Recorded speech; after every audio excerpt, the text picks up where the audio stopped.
You're listening to an Airwave Media Podcast. Ben Franklin's World is a production of the Omohundro Institute and is sponsored by the Colonial Williamsburg Foundation.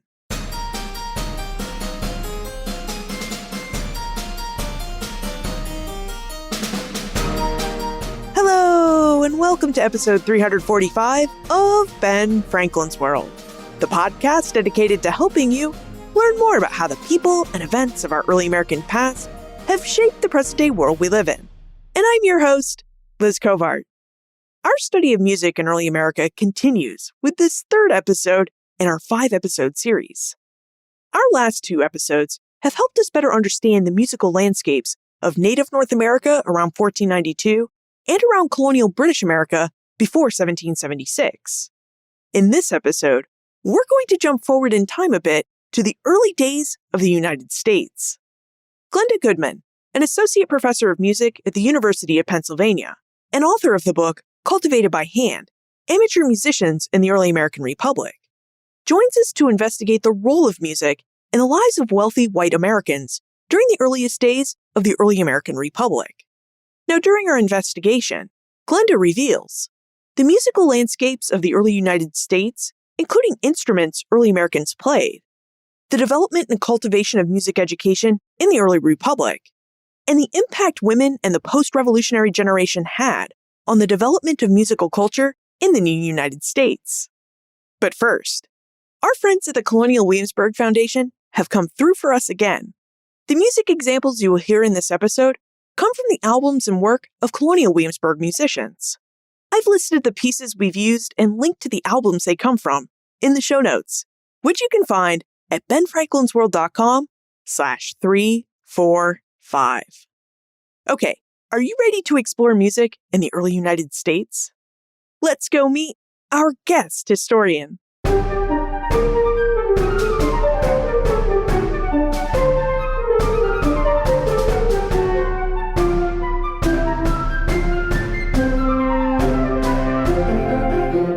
Our guest is an associate professor of music at the University of Pennsylvania. She's a historian of music who has a research expertise in 17th and 18th century American music. She's the author of numerous articles and a book, Cultivated by Hand, Amateur Musicians in the Early American Republic. Welcome to Ben Franklin's World, Glenda Goodman. Thank you so much for having me. Glenda, I wonder if we could begin our conversation with having you tell us a bit about the musical landscape of the early American Republic. Could you tell us about this landscape, what it sounded like, and what kinds of music people were singing and playing during the late 18th and early 19th centuries? You know, it really depended on where you were and who you were, because of course, the early republic was socially and demographically so diverse. So if you were spending your time inside in a tavern, perhaps, or a coffee house, you might be hearing the latest political songs that would be sung from a broadside or from a pamphlet. If you were in someone's parlor, you might be hearing the most recent imports of sophisticated music from Europe, the concert music that was considered most fashionable. If you were witnessing agricultural labor, you might be hearing work songs. And one of the things that's really interesting is that the languages would have been really diverse as well. You'd be hearing songs in English and French, in indigenous languages and dialects. So it's a hard question to answer, but it really depends on who you are and where you are. One of the ways that scholars make sense of this sort of cornucopia, cacophony of music is to divide it in terms of the function that the music played. We like to think about sacred music and secular music. Sacred music that allowed people to worship whatever deity they considered most holy, and secular music sort of covers everything else. So a lot of what I write about in my book is how both sacred and secular music was so important to musicians. And within the secular music, we can think about it in terms of vernacular or folk music, music that would circulate orally often, as opposed to concert music that would very likely require some level of music literacy and greater financial resources to experience. So that's some of the ways we think about it. The variety is just quite tremendous in the period. Now, how do you as a scholar get a sense of what music sounded like in the early Republic? How do you know what instrumentation early Americans may have used to play a song or orchestral piece? How do you know what their lyrics sounded like? And how can we know what music sounded like when we don't have any audio recordings from the early Republic? We definitely do not have recordings from the 18th century. Although, we do have things like musical clocks and barrel organs and other kinds of mechanical instruments that were made in this period. So we can get a sense of some things like tempo and phrasing. So it's not completely lost. But no, we don't have gramophones, phonographs, CDs, MP3s, etc.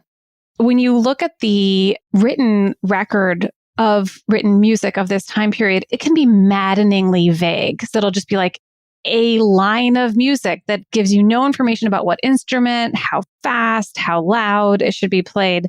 And a lot of what we can deduce about the way it would have sounded actually just comes from descriptions of when it goes wrong. Like when someone does a bad job of performing, they might say, oh, it didn't work out so well that time. My instrument went flat, or so-and-so was rushing, etc. So we can look for descriptive sources that will give us some sorts of clues. And they're often quite lively and interesting to read anyway, because it gives you a sense of people's petty grievances and enjoyments, which is really a pleasure to read about. But most of the written record is vexingly vague. This actually points to just the limits of what we can know about and how we can interpret primary sources from the past. One of the really enjoyable aspects of researching music history is that we can also collaborate with living musicians today who can perform this repertoire on instruments that date from the same time period or are replicas of instruments that date from the same time period. And that can really help bring this music to life and give us a sense of what it might have sounded like. But we really have to accept just the certain amount of contingency of not knowing if we're getting it exactly right. But honestly, getting it exactly right isn't necessary in order to start to understand what it meant and why it matters. So if we look at this early period in the early Republic, what kinds of instruments would people have used to play music? Haley would like to know more about the types of musical instruments people in the early American Republic learned to play. If you are picturing a parlor, a lot of people think of scenes described in novels by Jane Austen, for example, or Charles Brockden Brown, to give an early American example. You would expect to find some sort of keyboard instrument that is a very handy instrument for domestic entertainment, because you can sit down and play it. And honestly, a keyboard is fairly forgiving. You can't mess it up and play accidentally out of tune when you're touching the keys, unlike, say, a violin, where it's really easy to play out of tune. So a keyboard instrument is very forgiving and handy for social entertainment. And keyboard instruments like clavichords, harpsichords, and in the early 19th century, forte pianos, or what we would just call now pianos, were very popular, although kind of expensive. So that's one main kind of instrument, and both women and men enjoyed playing those instruments. You also find a lot of violins and fiddles, flutes and pipes of various kinds, guitars and harps. The harp was a very popular instrument among young women. All of these are instruments that would have been really suitable for interior entertainment. Other instruments like the trumpet, you really wouldn't hear that so much inside. It was frankly just too loud. I can picture myself in this parlor you've described with its Jane Austen-like scene of an upper-class family listening to a member play the piano forte. But we know that this scene would have only been possible for a very small percentage of early Americans. So what if we don't have the economic success and advantages of upper-class families? Say we're members of the middling or poorer groups of early American society, or perhaps we live in a rural area instead of inside a port city. What kinds of instruments might we have around our homes in these cases? That's such a good question, because it doesn't take a journey that far from the urban centers of the Eastern Seaboard to suddenly have far less access to the consumer products that allowed musicians to accumulate and enjoy playing music. It kind of makes common sense when you think about how difficult it might be to transport a piano even 100 miles inland if you don't have a river to help you make the journey. There were far fewer stores and emporiums in the interior in the early Republic than there were in the major cities such as New York, Philadelphia, Boston, Baltimore. But there weren't zero stores. It was possible. And one of the things that I became interested in my research for this book was just figuring out what people had in their houses.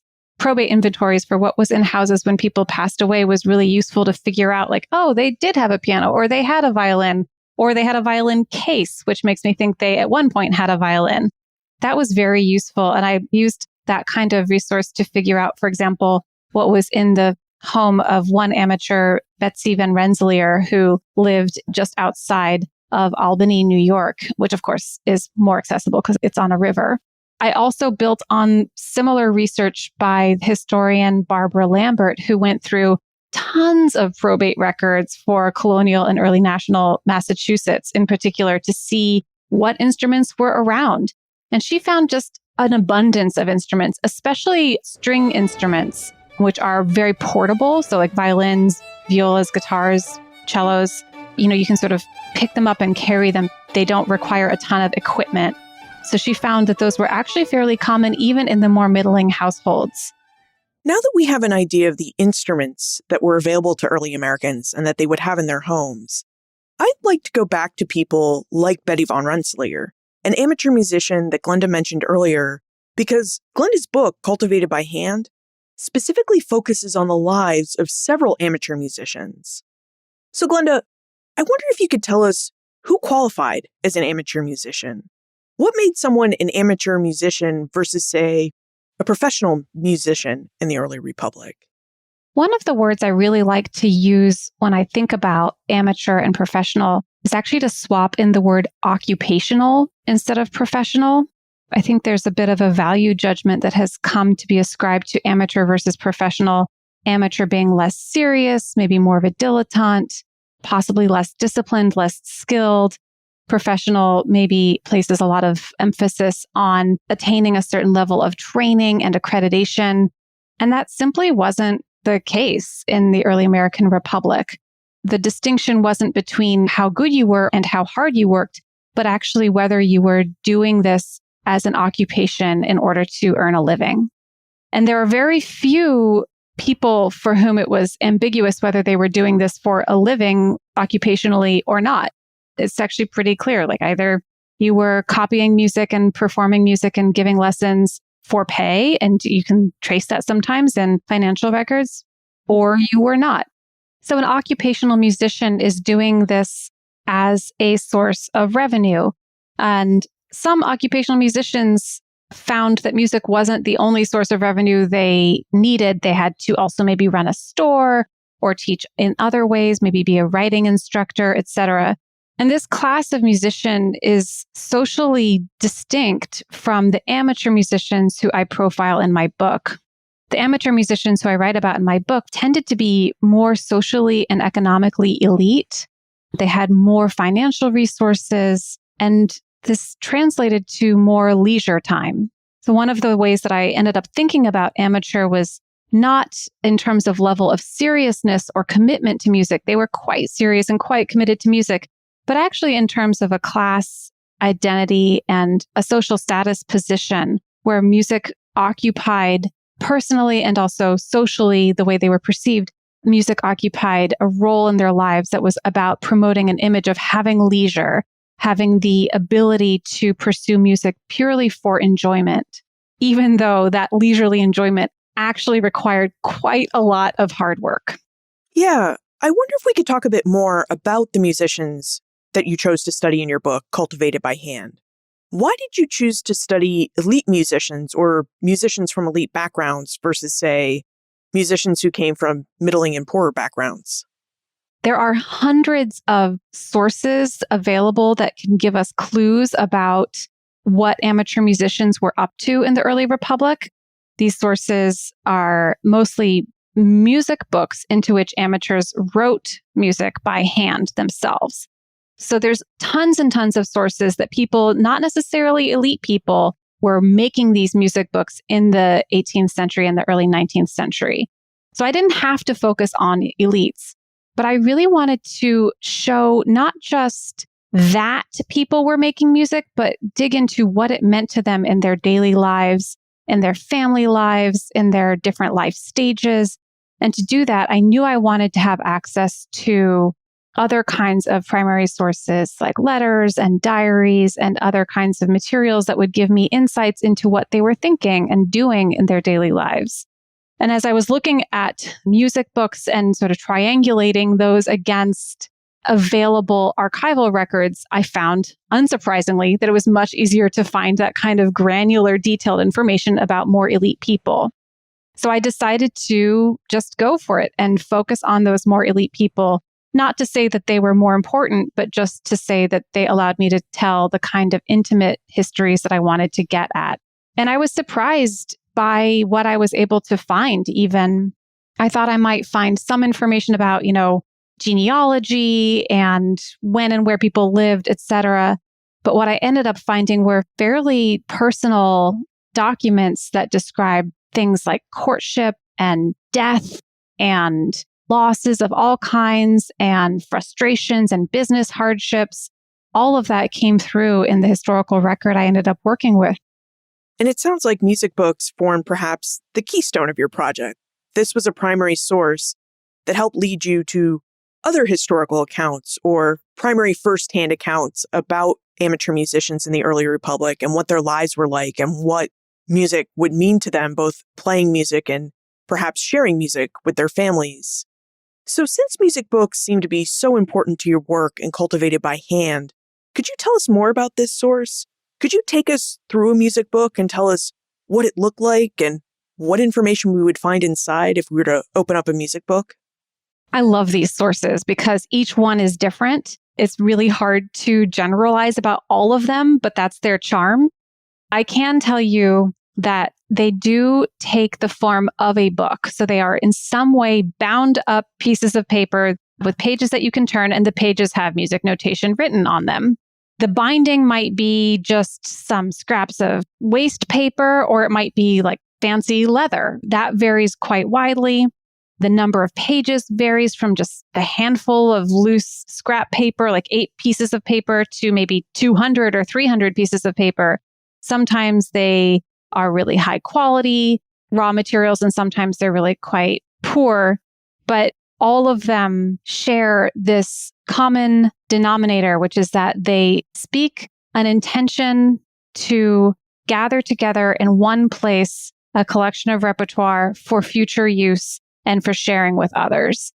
So that's the definition that I ended up working with in this book, that this corpus of music books that I worked with, all of them in some way provide this access to a musical past that was about sharing music out of the pleasure of sharing music with others. Now, it seems like another advantage of studying elite musicians who were from an elite class, would have been their access to musical education. And Lydia is very curious to know how early Americans learned to play music. So, Glenda, could you tell us a little bit about musical education in the early Republic? Was music education like it is today, where you go to your local public school and learn how to play an instrument or sing in a choir? Well, we've been talking about instrumental music a lot so far, but actually the way many people learned music, and especially learned to read music notation, was not instrumental. It was vocal. It was singing. And they would learn that through the church or through municipally sponsored, but still sacred music focused evening classes. There's this fascinating phenomenon in the 18th century called the singing school, where you would have men, they're all men, who were called singing masters, who would arrive in a town and offer a short-term music class that would meet twice a week, perhaps. And if you attended that class, or if you sent your children to attend that class, they would learn roughly how to read music notation and how to sing from that music notation and sing together. This helped to make church singing sound much better and eventually led to more particular singing societies that were more advanced. But to a large extent, that was how people learned how to read music. So it was actually separated out from the physical and technical side of playing an instrument. But people did learn to play instruments as well. And by the end of the 18th century, there's another interesting phenomenon, which is the popularity of published manuals for how to play an instrument. Many of these were reprinted from Europe, and you would buy one or borrow one, and it would be a manual for how to play the violin or a manual for how to play the oboe. And there would be charts and diagrams that would show you where to put your fingers and how to position your body. But if you didn't have a teacher to make sure you were doing it right, you could imagine how successful or unsuccessful these manuals were at actually teaching how to play an instrument. Ultimately, amateur musicians did require some sort of music teacher. But fortunately, by the end of the 18th century, there were music teachers who were floating around or settled in particular cities who were available to offer instrumental music lessons to those who could afford them. And of course, the analog today is learning how to play an instrument via an app.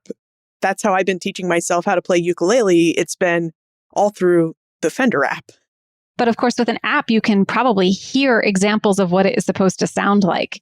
Can you imagine trying to figure out how to play a violin if you only have a rough idea of what holding a violin is supposed to look like? Or if you don't know how the strings are supposed to be tuned? It kind of boggles the mind to imagine the attempt at disseminating that kind of information without any sort of aural cues available. And I'm thinking how hard it would be to learn to play a brass instrument this way. For example, I learned to play trumpet in grade school and played it all through college. And you can't really learn to play the trumpet unless you know what the different notes sound like when you use those three vowels in different combinations.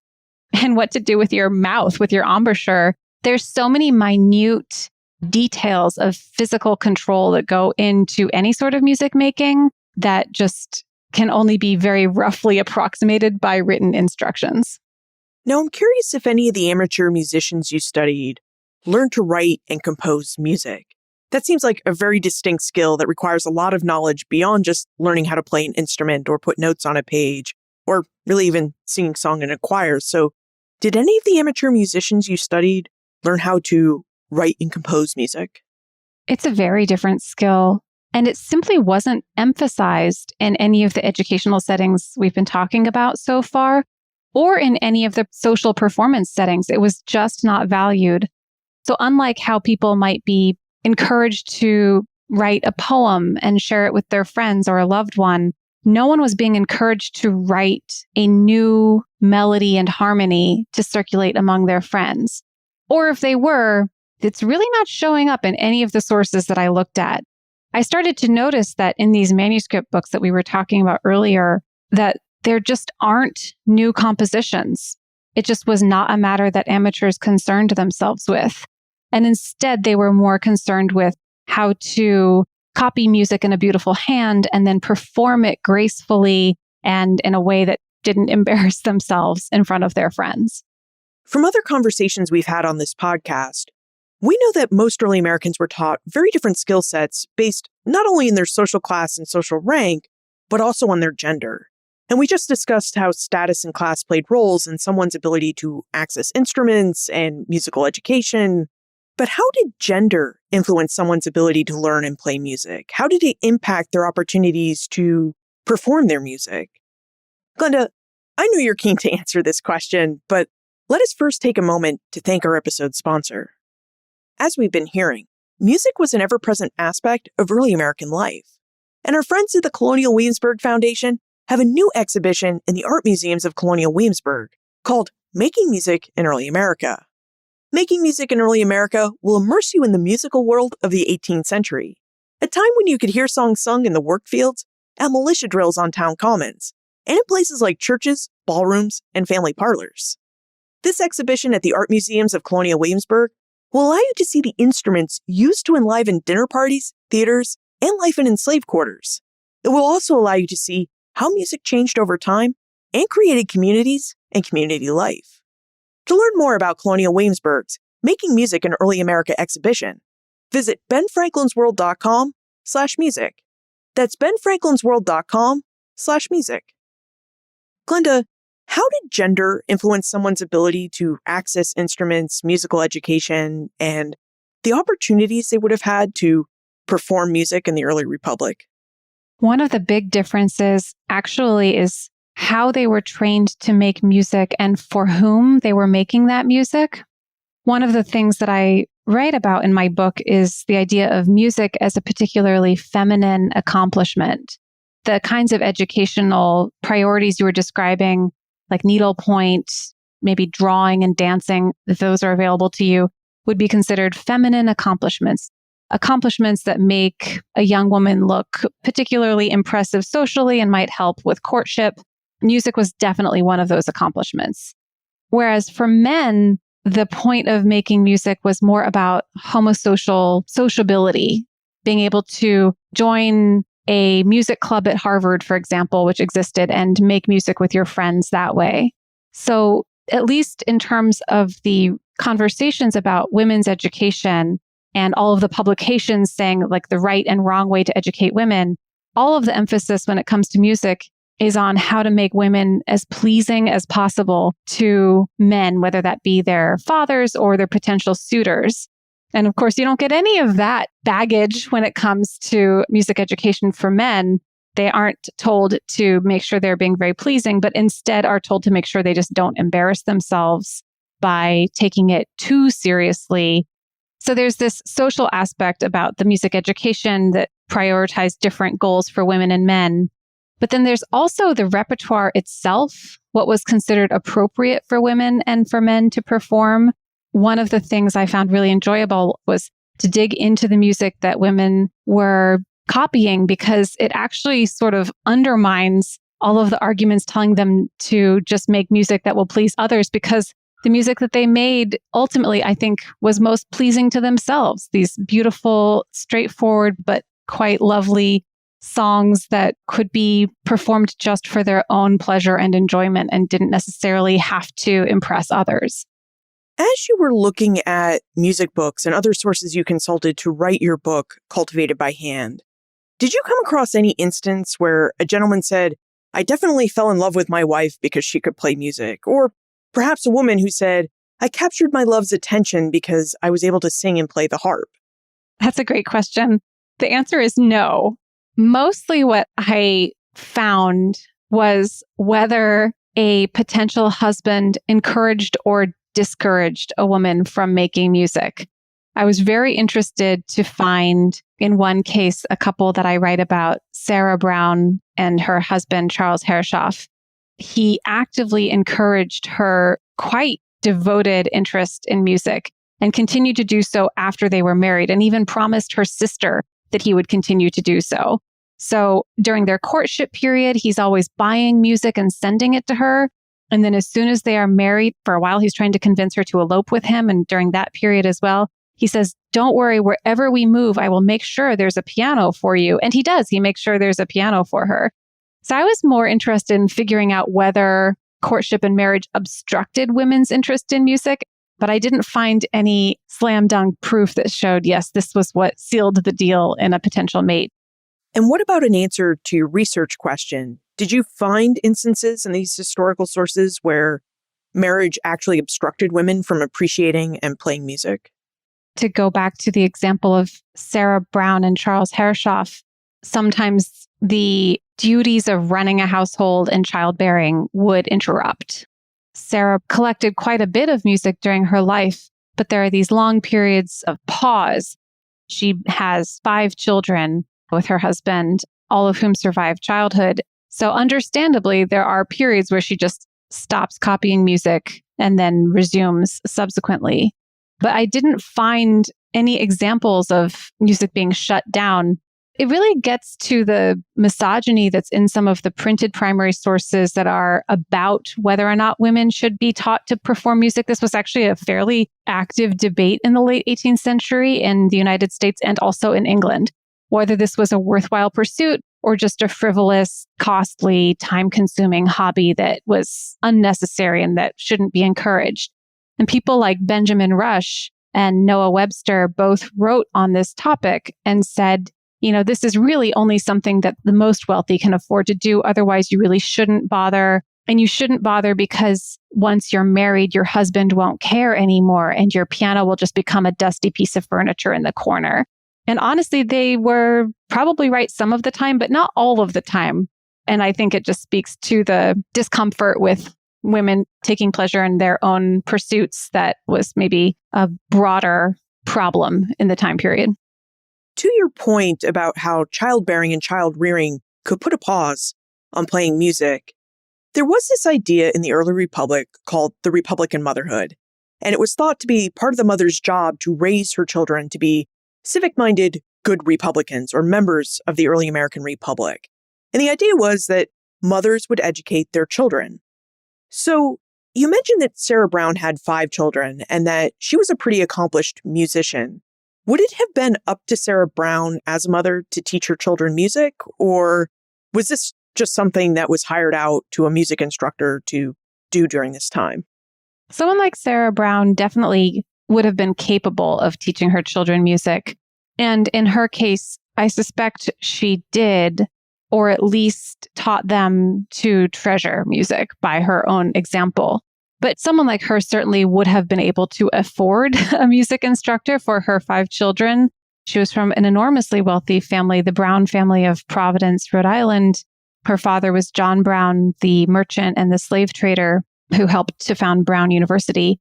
And I suspect that just as it might be prudent to hire a writing master and a dancing master, hiring a music teacher also would have been socially appropriate for someone in her position.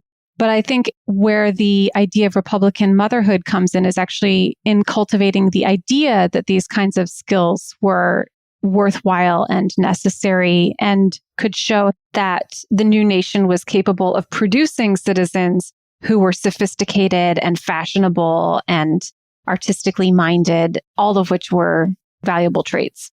Speaking of people like Sarah Brown, you make a point in your book, Cultivated by Hand, that historians often skip over this generation of musicians, this first post-revolutionary generation, who seemed to be this generation that was overshadowed by who they were caught between, the heroics of their parents in the revolutionary generation and the renown of their children in this early Republic generation. So Glenda, I wonder if you would tell us more about this generation of musicians, this first post-revolutionary generation, and why you find them so fascinating. Right. In this time period, you mostly find writings about composers like Mozart and then Beethoven. There's just not a lot of attention paid to what is happening in this kind of milieu, or really in the United States generally. But what's really interesting about them is that they help bridge this gap between a colonial period of music making, where most, in the social class I'm writing about, most of the music that was really valued and available was what was sung in church. So it was very sacred oriented, and there simply wasn't as robust a consumer culture to circulate sheet music and music instruments as there would be later in the 18th century. So you have this shift from a colonial music culture that has just less music circulating, some music circulating, but less music circulating, and a narrower range of music circulating, to, if you jump ahead to the antebellum period in the early 19th century, the generation after the one I'm writing about, you have this just explosion of commercial mass-produced music and parlor songs by people like Stephen Foster, giving rise to blackface minstrelsy. There's just this total abundance of popular, commercially successful music that happens in the 19th century. But in the period that I'm looking at, there's shifting between concerns of demonstrating a sufficient degree of piety while also showing that citizens of the new nation were also sophisticated and cultured and worldly and aware of what was happening, especially what was happening in terms of musical trends in Europe, in order to demonstrate that the new nation had some degree of cultural wherewithal that should be taken seriously, or at least shouldn't be ridiculed too much as being too provincial. And so this generation really lays the groundwork for what can frankly be seen as the rise of a completely dominant U.S. presence in the musical world that starts with blackface minstrelsy in the 19th century. That didn't just come from nowhere. The idea that the United States somehow should have that prominent role across the globe.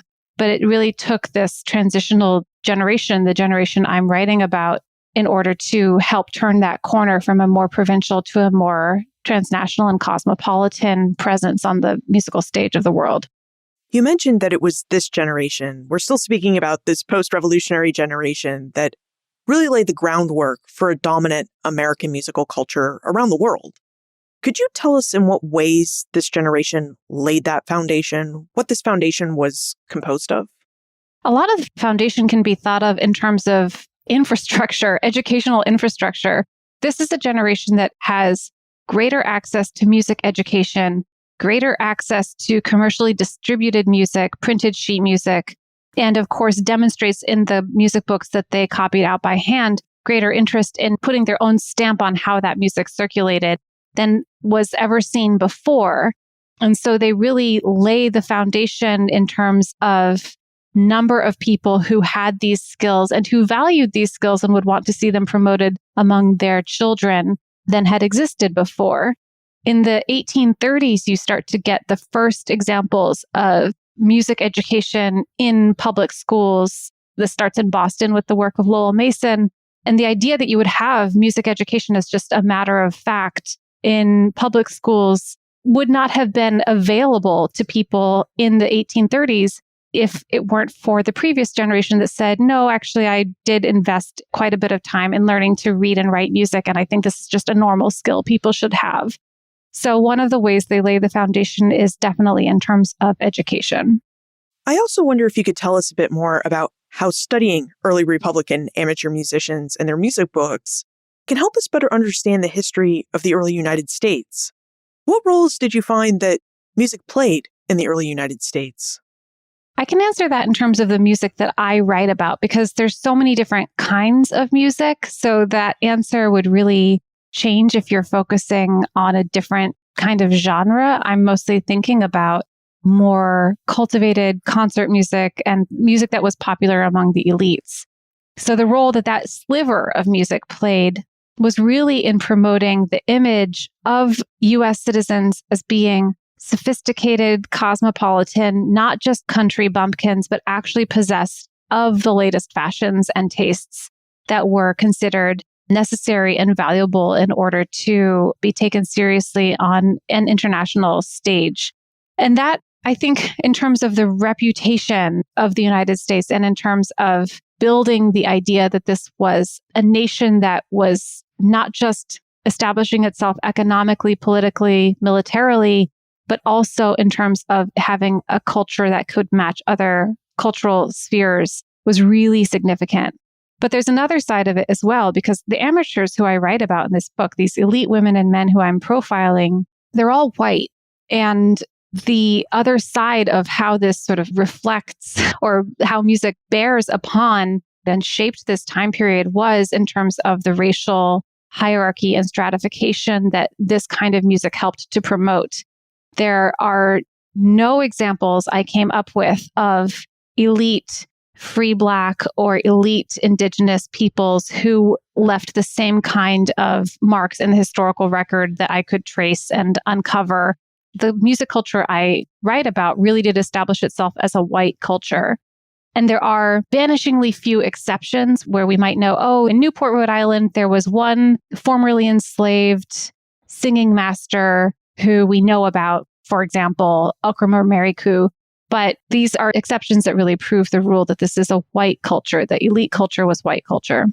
So it sounds like we have a rich record that can really show us about this dominant white musical culture, but we know that there were these other musical cultures from African Americans and Indigenous Americans, and yet we just don't have the archival sources to tell us about these musical cultures, or at least not as much about these musical cultures. It really sounds like a story of archival silences. It 100% is. And when I say this elite culture was white, it's not a good thing. It reflects the lack of opportunities and the biases that people faced. But then exactly as you say, it reflects conspicuous absences, things that were never documented and things that were documented but then subsequently lost. That is just endemic to early American sources in general.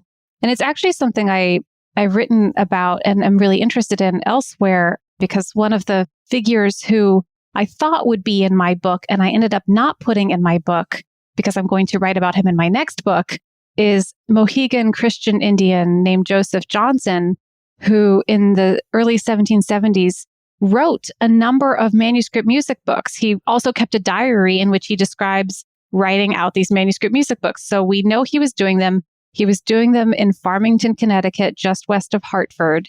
And he was giving them out to people in the town, both native Christian people and to prominent English settler colonists in the town. So he was quite sociable with his music manuscripts, but none of them survive. We know they existed for a while, but his descendants and the descendant community, they don't know where they are. The local historical societies, no one knows where they are. There's a huge record of loss here that goes along with, when I talk about the abundance of the material record that I had to work with, actually, it's just a shadow of how much was also lost. Let's move into the time warp. This is a fun segment of the show where we ask you a hypothetical history question about what might have happened if something had occurred differently, or if someone had acted differently.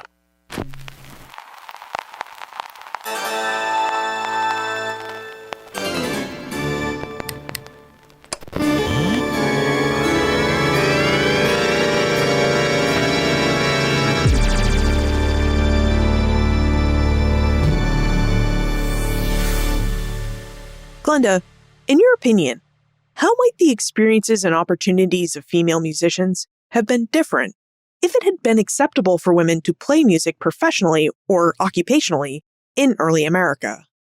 Women did play music occupationally, or they did sing. There were lots of opera singers and other stage performers, but as you might imagine, they didn't occupy quite the same social status of the amateurs who I'm writing about.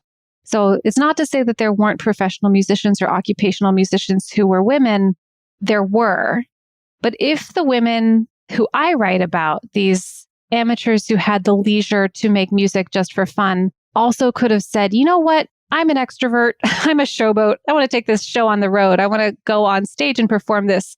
I think it could have had huge political consequences, because the visibility that comes with being on stage, just in terms of representation, would have been tremendously consequential in order to show that, yes, women are capable of holding their own and expressing themselves in an unabashed fashion and in a highly personal fashion that would have been really remarkable. I think it would have helped accelerate some of the political progress that stagnated in terms of women in representational politics in the early republic. Now, you mentioned a few minutes ago that your next book is going to include a Mohegan musician. Would you tell us more about your new research project? My new project looks at this same time period and a little bit earlier. I'm looking at the mid to late 18th century, and I'm tracking the role that Protestant sacred music played in encounters between English settler colonists and Native Americans in the native Northeast. So especially between Algonquian-speaking peoples and people in the Haudenosaunee Confederacy. And I'm doing this because there are a lot of examples that show that missionary work and the attempt to bring Protestant in particular beliefs to these groups really relied on the use of hymnody and music to help sort of sell the message. And fascinatingly, Native groups that took up these practices changed the music, changed the way it sounded, incorporated it into their own indigenous systems of meaning making and belief systems in ways that really haven't been taken fully into account by music historians. So I want to understand sort of how hymnody was both a handmaiden of settler colonialism and a opportunity to resist and talk back to those settler colonial forces. And how can we contact you if we have more questions about music in the early United States? You can look me up on my faculty page at the University of Pennsylvania Music Department. I also have a website, which is glendagoodman.org. I sometimes put updates about what I'm working on and archival photos and things that I think are really interesting. Glenda Goodman, thank you for helping us better understand music as it factored into the lives of elite white families in the early United States. Thank you. It's been a pleasure. The early American Republic represents an important period in the musical history of the United States. In the early days of the Republic, music helped Americans mark the shift from their days as subjects of the British Empire to their days ahead as citizens of the new United States. As Glenda described for us, the generation who came of age during the American Revolution played a really important role in recognizing how Americans could use music to secure their place in the international and global world. This work to use music really started with elite white women like Sarah Brown, who took the time to educate their children about music and to instill in them a real appreciation for music. Brown and mothers like her really helped to make music a part of their children's civic education. And this appreciation for music really paid off, as the new United States looked to help its people develop a national culture apart from the national culture of Great Britain.